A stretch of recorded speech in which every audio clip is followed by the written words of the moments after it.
On October 11, 2025, under the cover of night over the Gulf of Mexico, the United States launched a direct strike against a submarine operated by the Jalisco New Generation Cartel. Inside, it was packed with over 3 tons of methamphetamine and cocaine. On the black market, that amount of methamphetamine alone was worth nearly $400 million, enough to poison an entire U.S. state. Accompanying the sub were 2 escort boats carrying nearly 25 cartel gunmen. They moved alongside the submarine until it reached its rendezvous point with the Venezuelan cartel, where another network would take over to smuggle the cargo into the United States. They believed the ocean would protect them. They were wrong. From the north, the U.S. Navy patrol vessel Hamilton and 4 Navy RIV assault boats surged through the waves. Overhead, an MH60 Seahawk helicopter circled low. Its GA-21 Australian dollars heavy machine gun aimed straight at the sea. Would the U.S. task force break this cartel deal, or would they vanish back into the darkness? Let me show you the truth right now. The Gulf looked like a sheet of glass darkly. During a routine radar scan, the Coast Guard's Area Mobility Command spotted a faint anomaly on its screen. An unidentified moving black dot traveling at just 6 knots, half submerged. No AIS beacon, no radio contact, just a ghost drifting through U.S. waters. Within minutes, data from a Navy P-8A Poseidon aircraft confirmed it. A low heat signature, an irregular metallic outline, not a fishing boat, not a buoy, something else, something that shouldn't be so close to U.S. shores. By then, the command center at Naval Station Pensacola was awake. Intelligence analysts had cross-checked the satellite signals, and what they found froze the room. The object was the size of a Narco Submarine, a semi-submersible vessel used by the Jalisco New Generation Cartel to smuggle drugs. Estimated to be 35 feet long, capable of carrying up to 3 tons of cargo. At street value, the amount of methamphetamine and cocaine was worth nearly $400 million, enough to poison an entire state. The bay was calm, moonless, and the radar signals were erratic. Every few seconds, the blip disappeared and reappeared, evidence that the ship was submerged. Someone down there was playing hide-and-seek with the world's most advanced naval force. Commander Rachel Decker gave the order. Start shadow tracking. 2 ships, the patrol boat USCGC Hamilton, the USS Delbert D. Black, and an MQ9 Reaper drone began mapping the route. Every ping, every sonar echo was a race against stealth. Because if the narco sub slipped below the thermal layer, it would disappear completely. N01 on the bridge spoke. Outside, the waves were a still murmur. Somewhere beneath the black water, a billion-dollar secret was approaching America. The order was given in absolute silence. Watch. Do not attack. The USCGC Hamilton switched to passive sonar. Every sound in the ocean was recorded, filtered, and analyzed in real time. Within minutes, the AI detected something unusual, a low-frequency 42 Hz pulse repeating every 18 seconds. It wasn't a biological pulse. It was a propeller. The narco sub was alive and moving east at 7.4 knots, deeper than expected, just 62 feet below the surface, invisible to conventional radar. From the sky, a U.S. Navy MQ9 Reaper transmitted infrared data every 90 seconds. A ghostly orange trail crawled across the Black Sea, evidence of a hidden engine running at full power. In the operations room at Naval Station Pensacola, the data lit up like a heartbeat. 3 agencies, the U.S. Navy, the Coast Guard Intelligence Agency, and the DEA Maritime Task Force, were now tracking the same moving black dot. What they saw next stunned even the veterans. The sub was not alone. Thermal imaging showed 2 small corvettes carrying 25 cartel soldiers running without lights, keeping a distance in the dark, communicating with the submarine via encrypted radio pulses every 11 minutes. Inside those radio pulses, analysts detected a response from servers in Maracaibo, Venezuela, confirming the gang's coordination from abroad. An encrypted satellite signal from the Space-Based Infrared System, SBS, detected a camouflaged cargo ship belonging to a notorious Venezuelan drug cartel waiting 90 nautical miles east. Its course matched the submarine's expected intercept point. It was a floating rendezvous for delivering drugs to the American city. If the narco sub reached that ship, 3 tons of methamphetamine worth nearly $400 million would disappear into global trade routes in the form of industrial paint cans. The mission was no longer surveillance, it was a countdown to attack. What do you think? Could the U.S. Navy stop and destroy this entire billion-dollar drug trade right at sea? Comment below. The Narco sub surfaced for only 6 seconds, long enough to dump its exhaust. That was all the Navy needed. High above, an MQ9 Reaper locked its thermal camera on the target, marking a 30-foot-long black shape, skimming the waves at 8 knots. Low and fast, Commander Rachel Decker's voice came over the encrypted channel. Calm, determined, absolute, execute phase delta. The 3 ships moved as one. The USCGC Hamilton accelerated to 28 knots, cutting like a knife through the Gulf. 4 speedboats carrying 60 sailors disembarked, each with 8 agents armed with M4 carbines, 48 Malawian Quachas machine guns, and M110 sniper rifles. Overhead, an MH60 Seahawk helicopter swooped in from the east, its headlights streaking white across the Black Sea. For a split second, the crew saw it, a round dark hull gliding smoothly through the water, spray lapping around the bridge. The chase broke out. But 2 nearby escorts opened fire first. 2 cartel lieutenants rushed out from the ship's porthole, firing Uzi and AK-103 submachine guns into the night.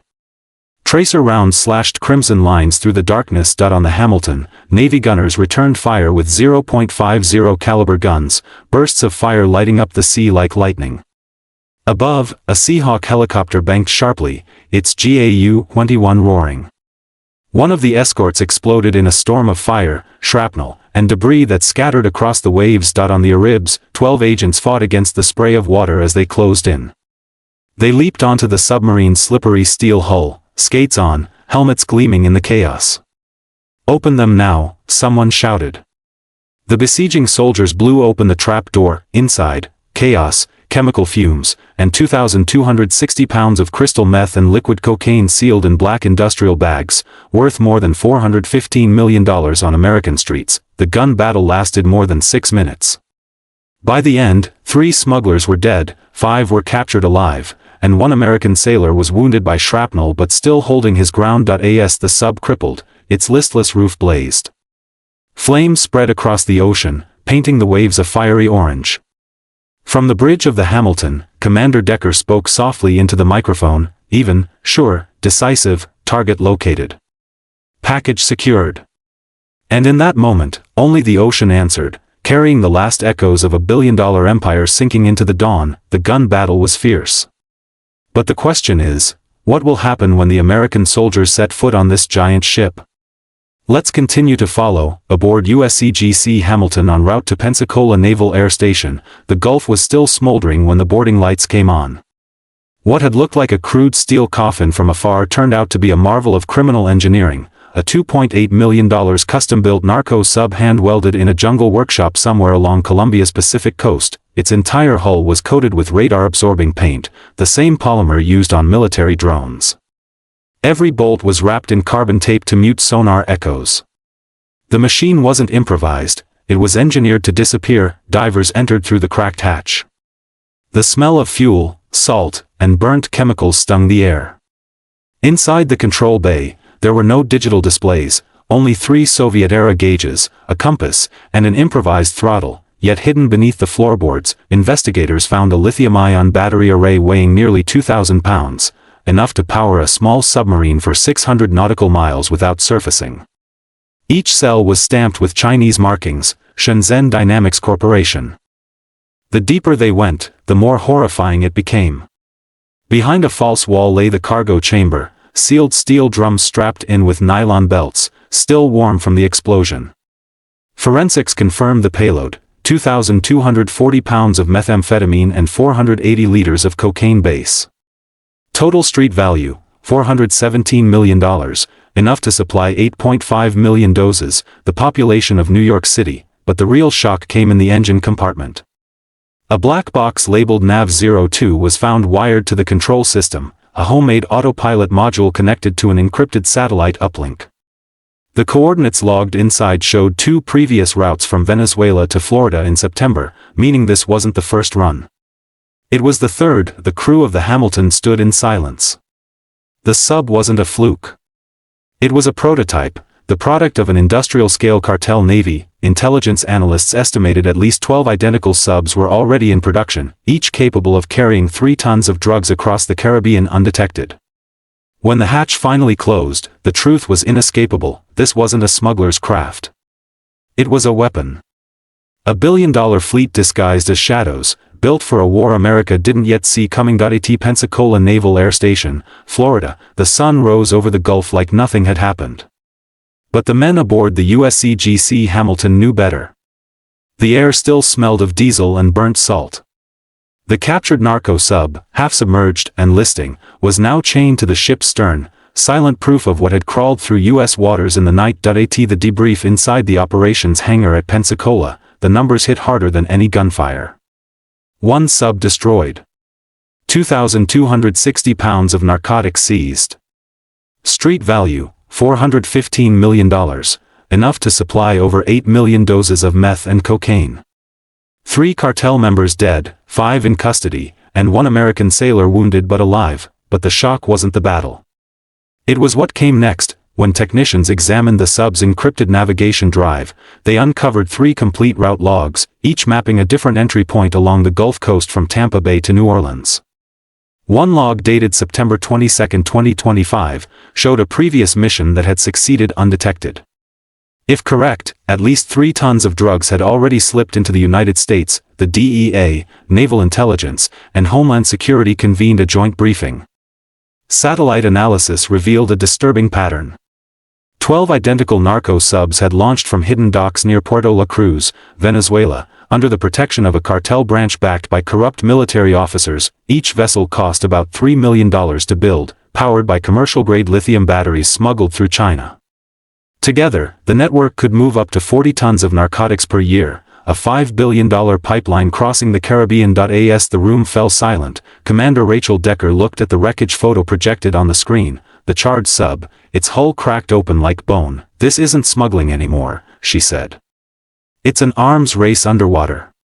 That afternoon, the Navy raised alert levels across the Gulf. Patrol flights doubled. Coast Guard cutters repositioned along major shipping routes. Civilian vessels were warned to report any low-profile craft within 200 nautical miles of the U.S. shoreline. But even with the victory, no one on the Hamilton felt relief.